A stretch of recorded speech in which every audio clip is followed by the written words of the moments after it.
Pois bem, então, prosseguindo no estudo de Atos dos Apóstolos, estamos na página 106 do nosso livro, o item 3.11, a viagem de Paulo a Roma.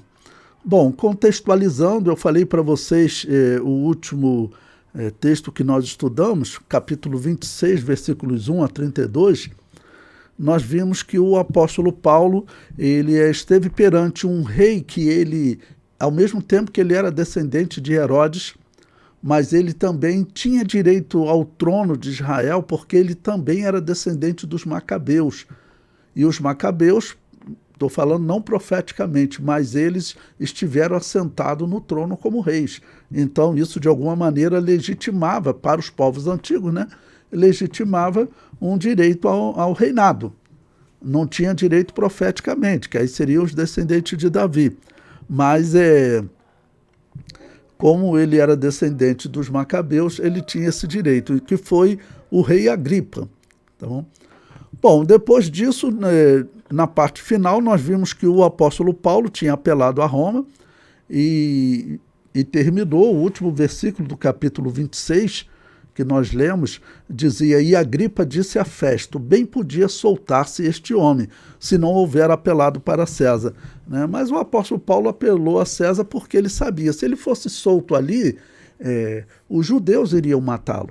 Os judeus iriam matá-lo, porque na última aula eu li tópico para vocês para mostrar como nesse período a violência, o uso de grupos armados, até por famílias de sacerdotes, isso era normal. Não era normal do sacerdócio de Israel na história, porque de repente um judeu que ouve eu falando isso, né? Estou falando, é claro que na história não, porque espera-se o sacerdócio, né, dos descendentes de Arão são pessoas fiéis a Deus. Só que esses, como eu sempre digo para vocês, eles eram de uma seita, a seita dos saduceus, só que era um cargo político. Como eles eram descendentes de Arão, eles tinham direito, né? Então eles eram colocados ali como cargo político. Então, por isso eles faziam uso até da mentira, como nós vimos no caso de Jesus, de julgamento ilegal, e também da violência, como eu li alguns textos de Flávio Joséfo para vocês. Tá bom? Pois bem, então, falando agora, esse item, a viagem de Paulo a Roma, eu venho sempre fazendo também uma cronologia com vocês da história, ela ocorre próximo do ano 60 da era cristã. Ela ocorre próximo do ano 60 da era cristã. Ou seja, o apóstolo Paulo, faltam 4 anos para ele ser morto, juntamente com o apóstolo Pedro. Tá bom? Nesse período já é Nero que governa Roma, né? Roma já está sendo governada pelo louco.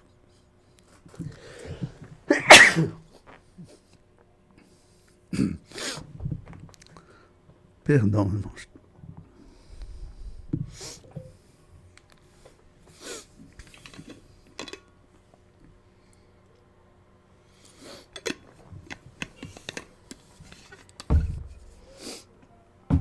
Pois bem, vamos prosseguir. O comentário no livro diz: essa é chamada por muitos de a 4ª viagem missionária de Paulo, e está correto.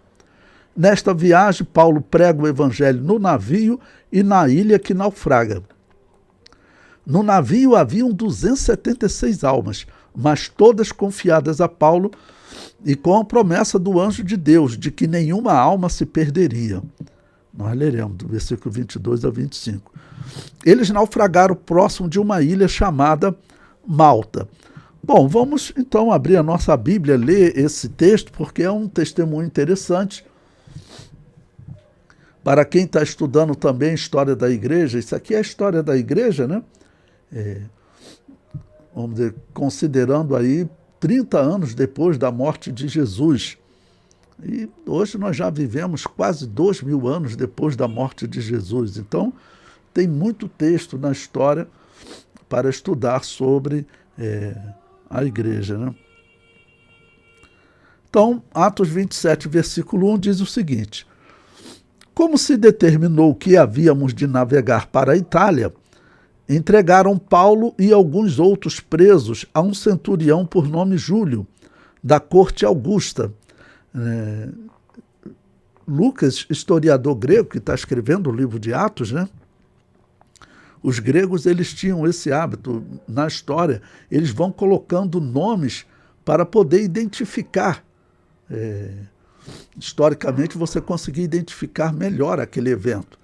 Tanto que nós veremos, ele dá até nome de ventos que corriam no mar Mediterrâneo, né? Então é para mostrar que seria um documento com critérios históricos.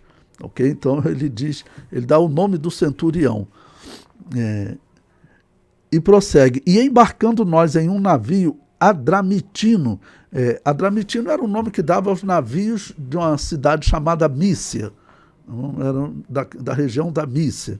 Era dado esse nome. Então ele dá até onde estava, de onde era esse navio. Partimos navegando pelos lugares da costa da Ásia, estando conosco Aristarco, macedônio de Tessalônica.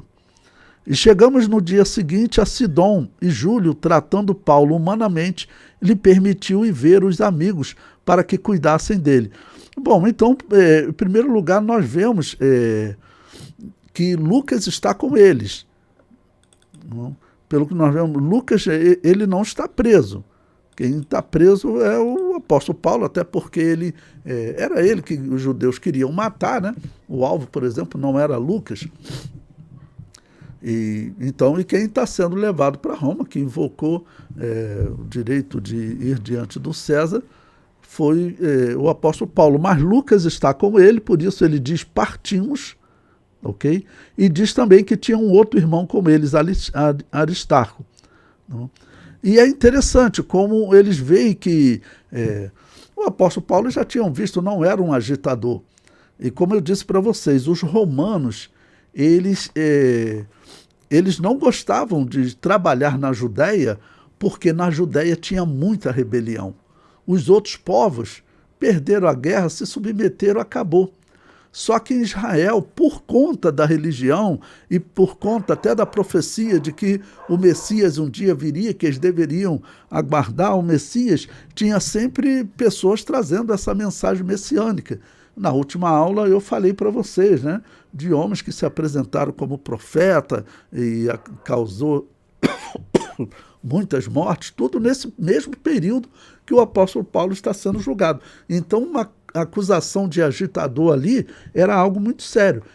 Mas, por outro lado, eles sabiam que os sacerdotes de Israel, eles eram extremamente corruptos.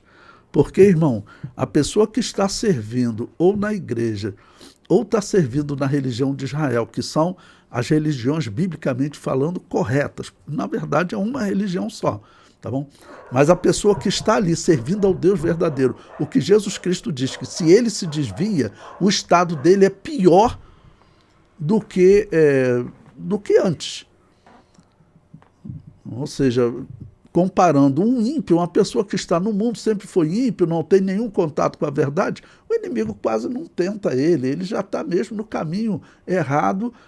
Agora, uma pessoa que conhece a verdade e ela se desvia, ou seja, dá lugar para aquele demônio que traz 7 demônios piores do que ele, então a situação dele é muito pior.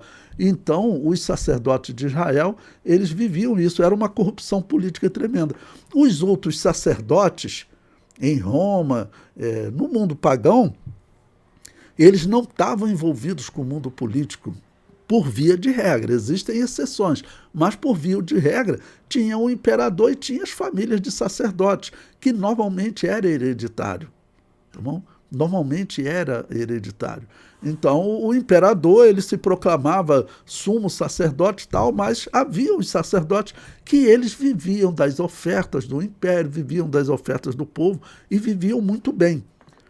Mas assim, corrupção política como tinha, vamos dizer, a de Israel era a única, tanto que eu contei para vocês o momento que os judeus foram expulsos de Roma. Foi por quê? Foi porque uma romana deu uma oferta para ser levada para o Deus dos israelitas, e o israelita que estava ali, né, desviado, não tinha Deus, ele pegou, roubou o dinheiro. E para os pagãos, isso era um absurdo. Como que você tem coragem de roubar a Deus? Os pagãos, lembre-se, eles têm uma fé errada, mas eles tinham uma fé muito forte. Eles acreditavam mesmo que os deuses controlavam tudo na vida deles. Então, para eles, receber uma oferta que era para o Deus do templo e não levar para o templo, ou seja, roubar a Deus, isso para eles era um absurdo. Um judeu que fez isso causou a expulsão dos judeus de Roma. Causou a expulsão dos judeus de Roma. Então, o momento era, vamos dizer, muito ruim. Então, ele acaba, vamos dizer, tratando o apóstolo Paulo humanamente, que ele sabe, essa acusação é falsa. Porque esse tipo de político que governa essa terra de Israel é um tipo de político horrível. Por quê? Como eu estou falando para vocês, é o político que faz parte do povo de Deus e se desvia. A Bíblia diz que o estado dele é realmente bem pior, 7 vezes pior. 7 vezes pior. Como já ouvi, infelizmente, história ruim de pessoas que se desviaram do Evangelho e o inimigo pegou, usou ele em violências, em tráfico de drogas, em coisas ruins. Por quê? O inimigo quer aprisionar essa pessoa porque essa pessoa conhece a verdade. Né? Pois bem, então permitiu, o versículo 3 permitiu Paulo, né, ir ver os amigos, e o versículo 4 prossegue. E partindo dali, fomos navegando abaixo de Chipre, porque os ventos eram contrários. Lembrando que toda essa região é uma região que o apóstolo Paulo ele conhece. Lembre-se, Chipre foi a ilha onde ele iniciou a obra missionária com Barnabé.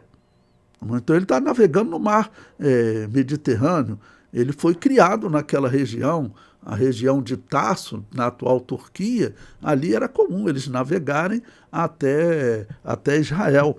Então o apóstolo Paulo ele era conhecedor desse mundo onde eles estão, né? Por isso encontrando ali amigos, certamente irmãos, né?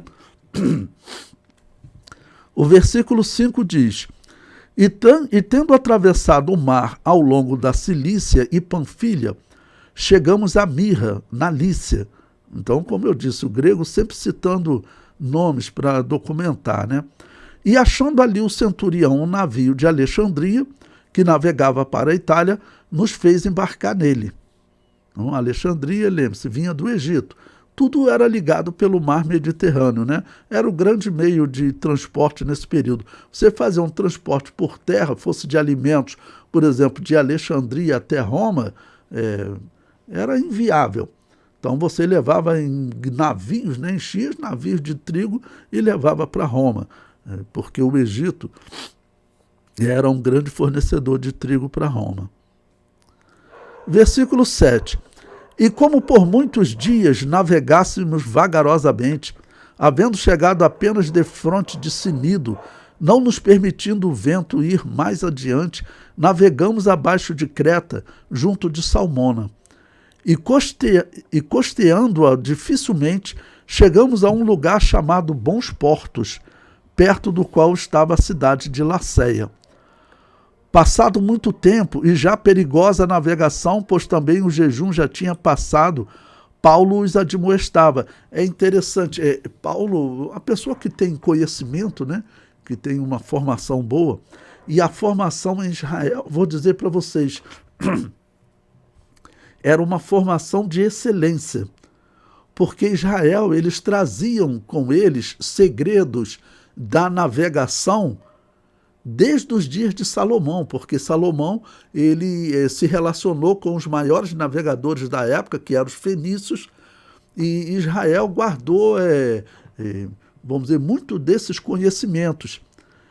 E a família do apóstolo Paulo, já falei para vocês, foi uma família até importante na história do Império Romano, né? Foi uma família importante porque participou de batalhas com o exército romano, e por isso eles teriam ganhado a cidadania romana. E todo judeu, ele, como era instruído a saber ler, quando ele chegava em qualquer local de guerra, ele logo era requisitado. por exemplo, como tradutor. Se chegasse num local, você fala aramaico, bom, nós estamos aqui invadindo uma região da Síria que todo mundo fala aramaico, só que eu sou romano, eu falo latim, então você vai comigo. Ou seja, a pessoa começa a ganhar uma importância. Na história, os judeus se destacaram muito exatamente pela sua capacidade de leitura, ou seja, graças à Bíblia Sagrada. Graças à Bíblia Sagrada. Então Paulo os admoestava, versículo 10, dizendo-lhes: varões, vejo que a navegação há de ser incômoda e com muito dano, não só para o navio e a carga, mas também para a nossa vida. Mas o centurião cria mais no piloto e no mestre do que no que dizia Paulo. E o resultado, você já até conhece essa história, vai acabar que esse navio vai naufragar. E nós veremos como o apóstolo Paulo, pela sua boa formação judaica, ele vai inclusive salvar todos do navio, inclusive os soldados romanos. Nós veremos mais à frente. Na verdade, eles são salvos por uma ação do apóstolo Paulo, por ele conhecer, né, o que estava acontecendo no navio. Então, veremos mais à frente. Bom, vamos lá, o versículo 12.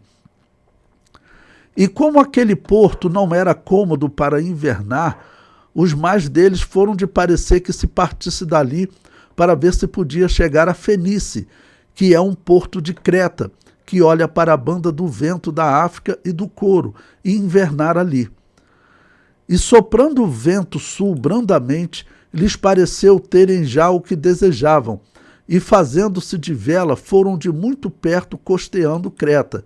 Ou seja, está no Mediterrâneo, numa região alta, já perto na região da Grécia, né?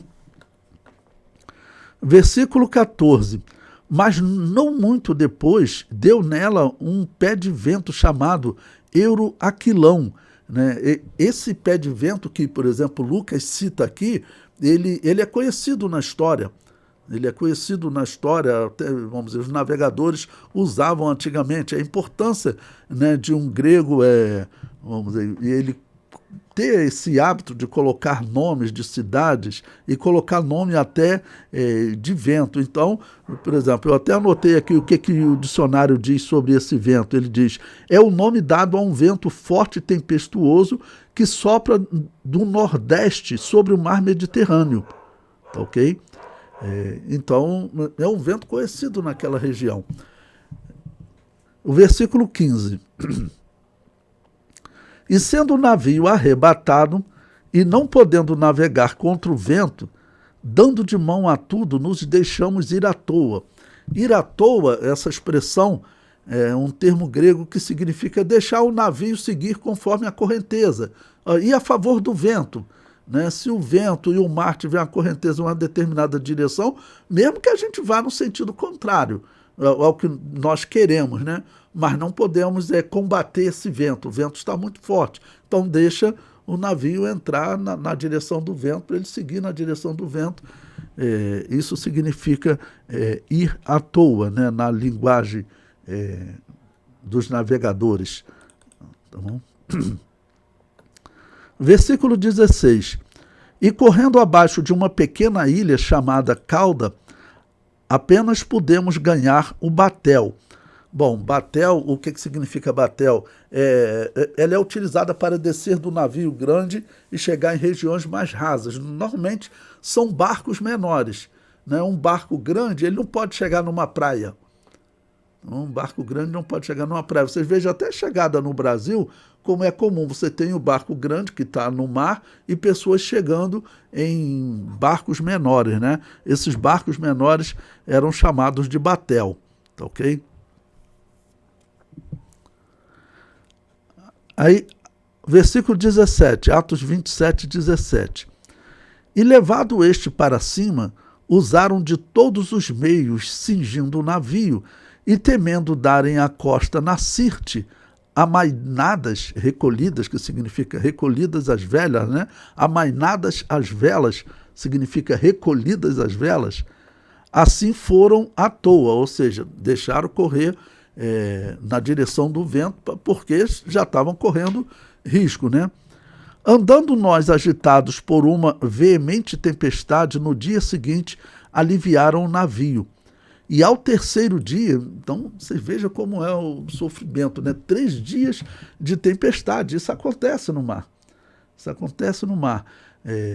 Eu já ouvi testemunho de marinheiros que eles falam, né, mesmo em navios grandes, e já vi algumas imagens também que colocam, né, na internet, no YouTube, navios grandes enfrentando tempestades no mar. É claro que as tempestades que nós falamos hoje são maiores do que essas aí, porque essas aí são tempestades dentro do mar Mediterrâneo. O mar Mediterrâneo é um mar bem menor do que, por exemplo, o Oceano Atlântico. O Oceano Atlântico, o mar entre a África e o Brasil, por ser mais extenso, né, e ter menos barreiras de montanhas, o vento corre mais forte. O vento corre mais forte, então as tempestades são maiores. Mas quem pega essas tempestades diz que mesmo no navio grande dá medo da fúria do mar, ver o tamanho do mar. E isso está acontecendo por 3 dias. Tá bom? E numa época que não tinha tanto recurso como hoje, né? Aí o versículo 19. E ao terceiro dia, nós mesmos, com as próprias mãos, lançamos ao mar a armação do navio. E não aparecendo havia já muitos dias, nem sol, nem estrelas, e caindo sobre nós uma não pequena tempestade, ou seja, eles já estão aí há 3, 4 dias, não? Aí caiu mais uma tempestade sobre eles, ok? Fugiu-nos toda a esperança de nos salvarmos. Bom, só uma curiosidade para vocês, né? É interessante que o apóstolo Paulo, vocês sabem que ele está no mesmo mar que Jonas estava, o mar Mediterrâneo. Estavam no mar Mediterrâneo. Jonas, quando sai de Israel, ele pega o quê? Ele vai para a região próxima que o apóstolo Paulo estava sendo lá julgado, né, entrevistado pelo rei Agripa, e parte em direção a Roma. E Jonas, o navio que ele parte, ele vai para regiões que seria da atual Espanha. Então, Jonas estaria mais ou menos próximo desse local. Que esse local que o apóstolo Paulo está, entre Grécia e Roma, vamos assim dizer, é caminho da Espanha no mar Mediterrâneo. Ok? Então, só com uma curiosidade, eles estão no mesmo lugar que Jonas estava, né? E diz que fugiu-nos toda a esperança de nos salvarmos. Porque eles viram, né? Do jeito que estava, o navio iria a pique. Havendo já muito que se não comia. Então Paulo, pondo-se em pé no meio deles, disse: fora na verdade razoável, ó varões, ter-me ouvido a mim e não partir de Creta.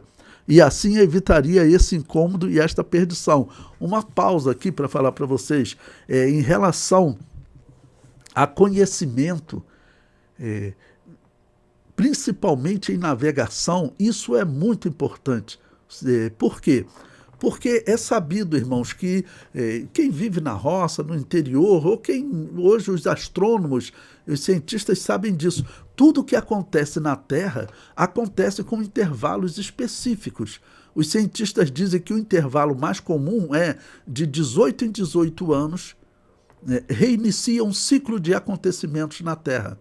Se acontece algo hoje, provavelmente, se você procurar, aconteceu há 18 anos atrás, porque esse ciclo de 18 anos é o ciclo da Lua. O ciclo da Lua, além desse ciclo mensal que nós temos de 29 dias, também o ciclo anual, ele tem também um ciclo de 18 anos, a Lua. É o que os astrônomos dizem, né? O que os cientistas dizem. Então, de acordo com o período do ano, se você for conversar com quem vive na navegação, ele vai te dizer, olha, esse é um período, né, que ocorre ventos fortes com maior frequência. Então, e aí, quer dizer, isso salva vidas. E Saulo de Tarso, né, como pessoa que teve uma formação diferente e foi criado por uma família de judeus que eram ligados diretamente com a educação, certamente ele tinha conhecimento dessas questões de natureza. E isso é importante na história. Vou citar mais um exemplo como uma ilustração. Estamos lendo aqui capítulo 27, versículo 21. Vou contar um exemplo interessante, até para vocês usarem algum dia em alguma ilustração em sala de aula. Observe uma coisa interessante. Diz a história que a filosofia nasceu com um homem chamado Tales de Mileto, na Grécia, lá em 600 e alguma coisa antes de Cristo, tá bom? E o que ocorre? Esse Tales de Mileto diz que ele, uma das coisas que ele falava assim para separar a religião da ciência, algo que você puder fazer pelas mãos humanas, você não deve recorrer a Deus. Por quê? Porque as pessoas estavam tendo uma grande seca. Aí ele falou assim, olha, eu consigo corrigir essa seca. Isso aí não é questão dos deuses, né? Os deuses você tem que usar para outras coisas, para nosso relacionamento, né? Para aprender algo com ele, adorarmos eles, mas isso daí você corrige de outra maneira. Então tá bom, como pensador? Aí ele pegou, ele fez... hoje é sabido, mas antigamente era raro, né? Ele pegou, fez o desvio do curso de um rio. Então, tinha uma região que tinha sempre constantes secas, e eles ficavam fazendo sacrifício à deusa Deméter, não? Que era a deusa da agricultura, e mata boi, vocês estão empobrecendo, matando boi, vamos solucionar de outra maneira. Aí ele fez esse desvio de água, levou água para aquela região, a região prosperou. Aí que vem o desafio interessante do conhecimento, né? Aí eles falaram para ele o seguinte, olha, tudo bem, você é um filósofo, você é um cara esperto, mas quero te dizer uma coisa, você tem uma fraqueza. Você não sabe ganhar dinheiro. Falou para o filósofo, né? O filósofo falou o seguinte, olha, eu não ganho dinheiro porque eu não quero me dedicar a isso. Ah, então tá bom, tá aí um desafio, quero ver você ganhar dinheiro.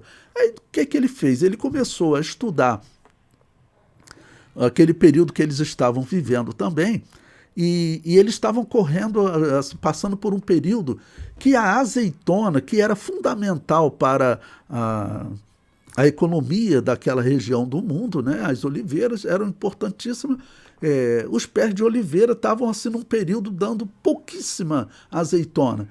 Então, aquelas antigas prensas de azeitona estavam tudo encostadas, ninguém usando prensa de azeitona. As pessoas começaram a vender prensa de azeitona por qualquer valor, porque eles falaram, olha, o cultivo da azeitona acabou, né? Tinha pessoa, olha, eu te pago para você tirar essa velharia daqui. O que o filósofo fez? Ele pegou todas as economias dele e começou a comprar essas prensas de azeitona. Aí as pessoas falaram o seguinte, né? Esse aí é um indivíduo problemático mesmo, né? Ninguém consegue cultivar azeitona, ele está comprando azeitona. Ele fez isso por 2, 3 anos. Por quê? Porque estudando exatamente esses tempos, quando você vai estudando esse ciclo da Lua, você percebe que, como eu disse, né, de 18 em 18 anos você tem determinados intervalos. De 18 em 18 anos, um exemplo, ficam 3 anos sem dar azeitona. Isso tudo vai acontecendo nas plantações, no cultivo do solo. Hoje é sabido, os astrônomos explicam que aquela pedra lá da Inglaterra, depois vocês escrevam e pesquisam, certamente vocês já ouviram falar, chamado Stonehenge. Ela era um grande relógio para eles verem cada fase da Lua, para eles verem o que plantar, o que colher certinho. Então eles tinham esse conhecimento, tá bom? Bom, então o que esse filósofo fez? Ele sabia que em 3 anos vinha um período em que as oliveiras assim geravam azeitona e azeitona, então eram ciclos. Ficavam sempre 3 anos sem dar azeitona, e depois isso repetia, por exemplo, por 15 anos, sempre bom de azeitona. E aí o que ele fez? Ele tinha comprado todas as prensas de azeitona da região. Aí procuraram ele falando, ô Tales, como é que vamos alugar aquela prensa, né? E aí, na verdade, ele falou o seguinte, olha, aí ele começou a alugar por um valor altíssimo. E ele acabou ganhando dinheiro através, né, do conhecimento. Então, o conhecimento, ele salva a vida. O conhecimento, ele, nesse exemplo, pode até ganhar dinheiro, né? Mas o apóstolo Paulo, certamente, ele tinha conhecimento marítimo, que às vezes um soldado romano não tinha. Tá bom? E nós veremos mais à frente que o apóstolo Paulo, de novo, demonstra esse conhecimento marítimo, né? Versículo 22. Mas agora vos admoesto a que tenhais bom ânimo, porque não se perderá a vida de nenhum de vós, mas somente o navio. Porque esta mesma noite o anjo de Deus, de quem eu sou e a quem sirvo, esteve comigo, e dizendo: Paulo, não temas, importa que sejas apresentado a César, e eis que Deus te deu todos quanto navegam contigo. Ou seja, o apóstolo Paulo orando, o anjo de Deus apareceu e disse: olha, nenhuma alma vai se perder. Então, o apóstolo Paulo fala isso antes e eles vão se salvar, né? Bom, o versículo 25, Paulo prossegue: portanto, ó varões, tende bom ânimo, porque creio em Deus que há de acontecer assim como a mim me foi dito. É contudo necessário irmos dar numa ilha. Quando chegou a 14ª noite, olha só, irmãos, 14 dias no mar, e os homens, vamos dizer, lembre-se que ele já tinha dito, lá pelo 4º dia, ele já estava faminto.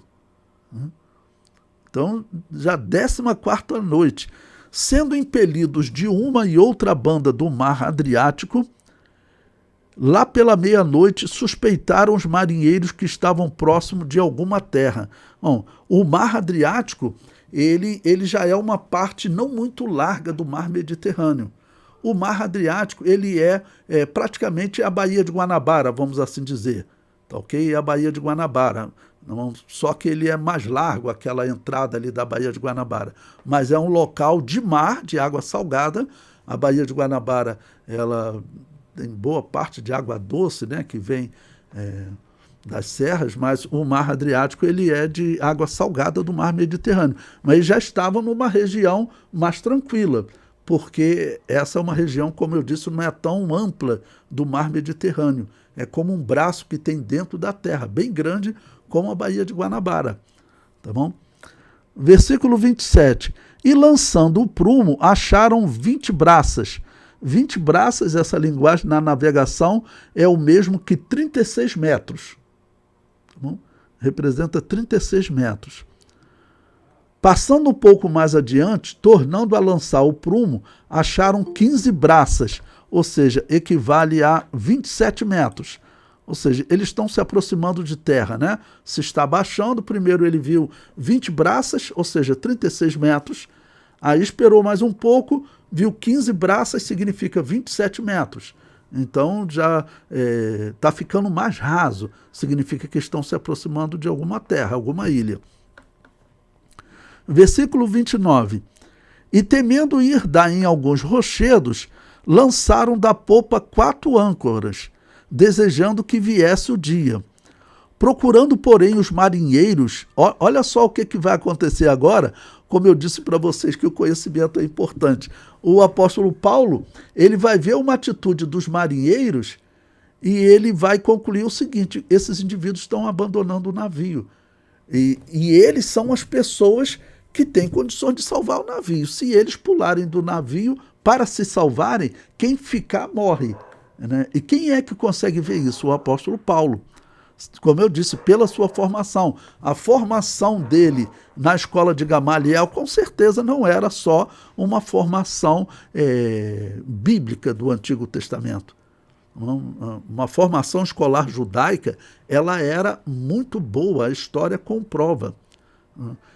Tanto que a formação judaica, ela é até comparada à formação grega.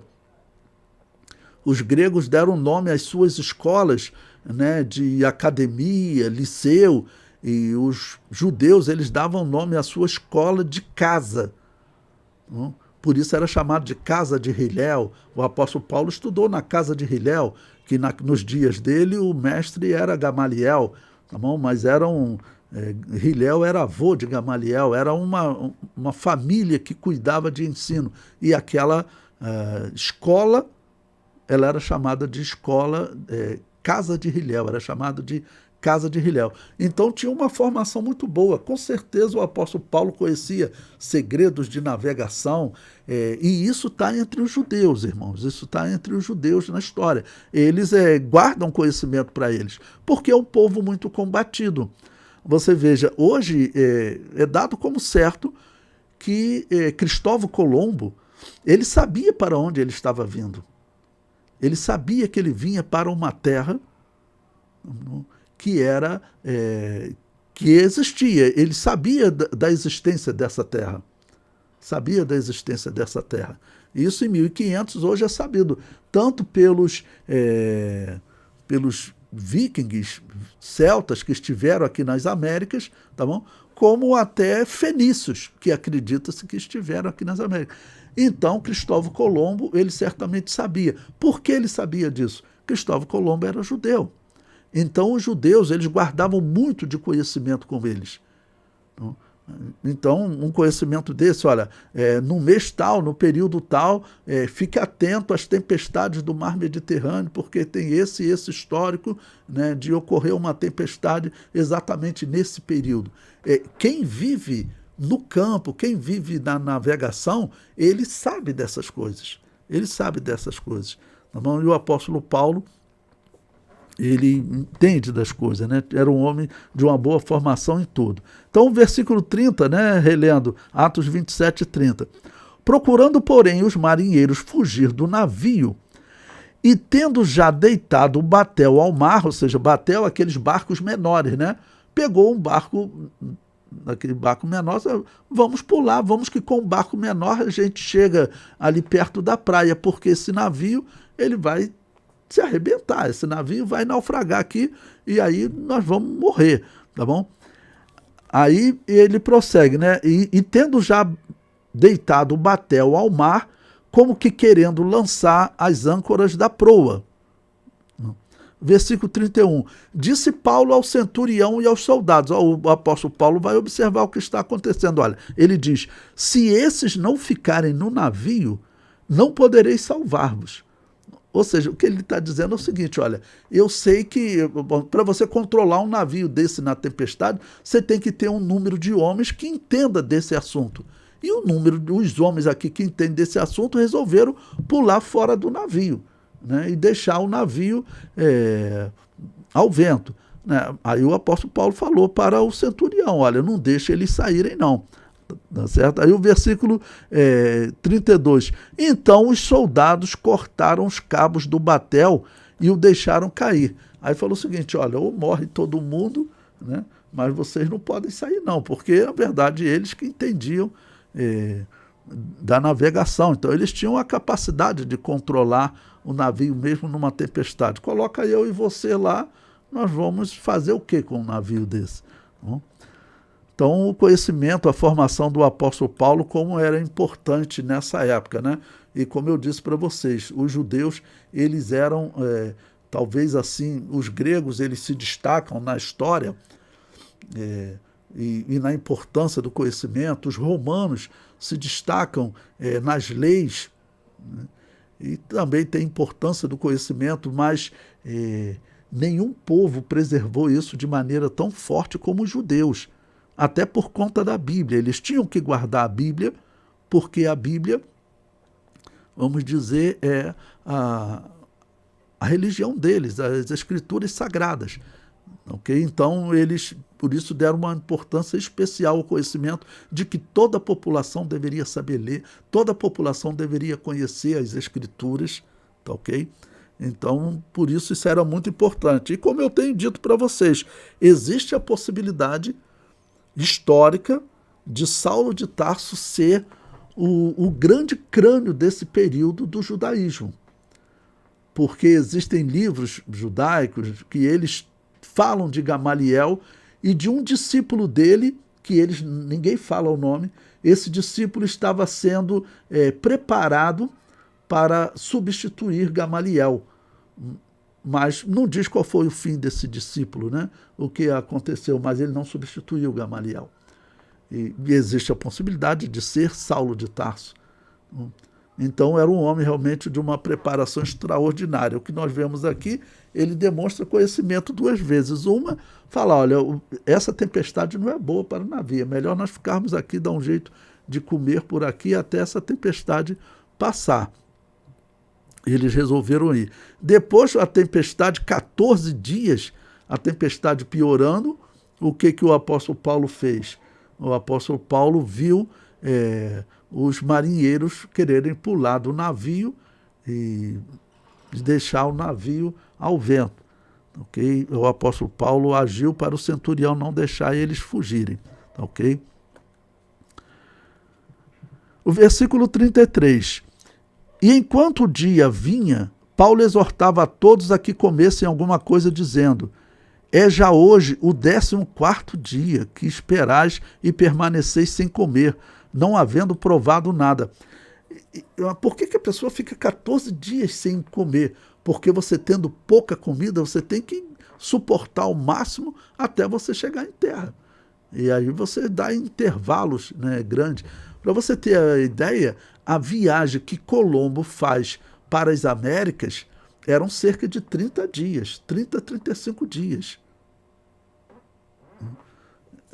E ele vamos dizer, a primeira viagem, ele não tinha certeza de quanto tempo duraria. Eu disse para vocês que existem suspeitas de que eles tinham esse conhecimento, tá bom? Que eles tinham esse conhecimento.